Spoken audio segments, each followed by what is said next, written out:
نبی کی ساری زندگی کا عمل جانتے ہو کیا ہے؟ نماز ساری زندگی کا عمل ہے۔ آپ نے فرمایا جعلت قرۃ عینی فی الصلاۃ، وہ لوگوں میری آنکھوں کی ٹھنڈک نماز ہے۔ آپ نے فرمایا اے میرے صحابہ، تمہیں میرے جانے کے بعد کوئی بھی مسئلہ درپیش ہو اپنی نماز سے اللہ سے حل کروا دے۔ ابو بکر نے 3 سال اپنے مسائل نماز سے حل کروائے۔ حضرت عمر نے 22 لاکھ مربع میل پہ جو حکومت کی اس نماز کے نور سے اور اس نماز سے اللہ کی مدد حاصل کر کے۔ آپ آئے، حضرت حذیفہ سوئے ہوئے، حذیفہ کیا ہے؟ یا رسول اللہ پیٹ میں درد ہے، اٹھ نماز پڑھ، نماز میں شفا ہے۔ انس بن مالک آئے، کیا ہوا؟ کہا غلام نے بارشیں نہیں ہو رہی، باغ خشک ہیں۔ کمال صرف دیکھو اور عمل پہ یقین دیکھو۔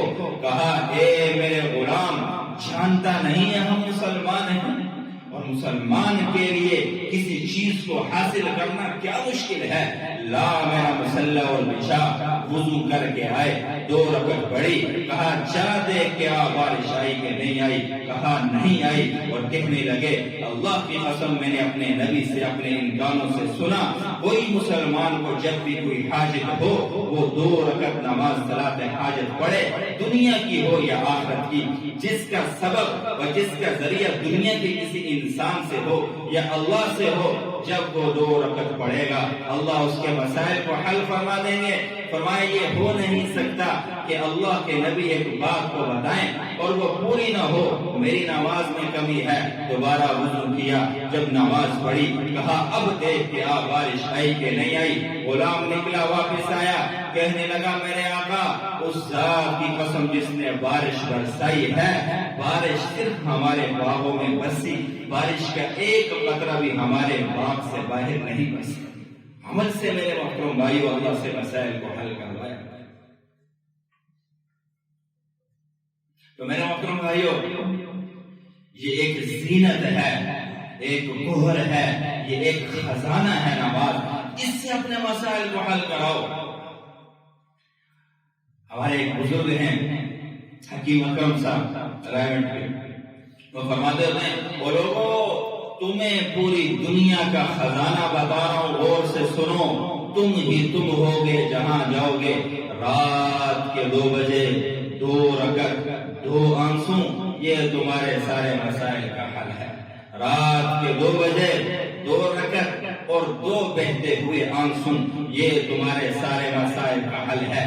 میرے عزیزو، اس گر کو آزماؤ، امت تک پہنچاؤ۔ جو لوگ سالہ سال اور زندگیاں لگا گئے اپنے مسائل کو حل کرنے کے لیے تھانے اور کچہری میں، اور میرے محترم بھائیو جو اپنی صحت کو پانے کے لیے ساری زندگی اسپتالوں کے چکر لگاتے لگاتے بوڑھے ہو گئے اور مر گئے، ان کو اس گر کو بتاؤ، اس راز کو بتاؤ کہ ساری کی ساری شفا اور سارے کے سارے مسائل کا حل نماز میں ہے۔ تو میرے محترم بھائیو، امت کو نماز کی طرف لاؤ، اپنے بچوں کو نماز کا عادی بناؤ، کہ تمہارے بچے جب نماز پڑھیں گے ان کی ننھی منھی زبانوں سے جب اللہ کا نام نکلے گا اور ننھی پیشانیاں اللہ کے سجدے میں گریں گی، اس کی وجہ سے اللہ کے آئے ہوئے عذاب ٹل جائیں گے، اور ان کی برکت سے وہ ہٹے کٹے نوجوان جو اللہ کے حکم توڑ رہے ہیں، نبی کے طریقے چھوڑ رہے ہیں، اللہ کی بغاوت میں پڑھتے چلے جا رہے ہیں، اللہ کے آئے ہوئے عذاب ان بچوں کی سجدوں کی وجہ سے اٹھ جاتے ہیں۔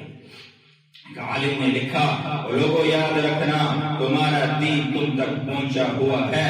اے مسلمانوں، جب تم اپنی مسجد میں نماز ادا کرو اور نماز ادا کرنے کے بعد دائیں طرف السلام علیکم ورحمۃ اللہ پڑھتے ہوئے اپنے سر کو پھیرو، اور تمہیں تمہارے پیچھے صفوں میں بچے نہ نظر آئیں، اور پھر جب تم بائیں سلام پھیرو اور پھر تمہیں پیچھے بچے نہ نظر آئیں، آہیں اور سسکیاں کہنا اور اپنے خون کے آنسو بہانا کہ تم جب قبروں میں جاؤ گے تو اپنا دین اپنے ساتھ لے کے جا رہے ہو، تمہارے بعد تمہارے بچے نہ نماز پڑھیں گے نہ کوئی اور نیکی کریں گے۔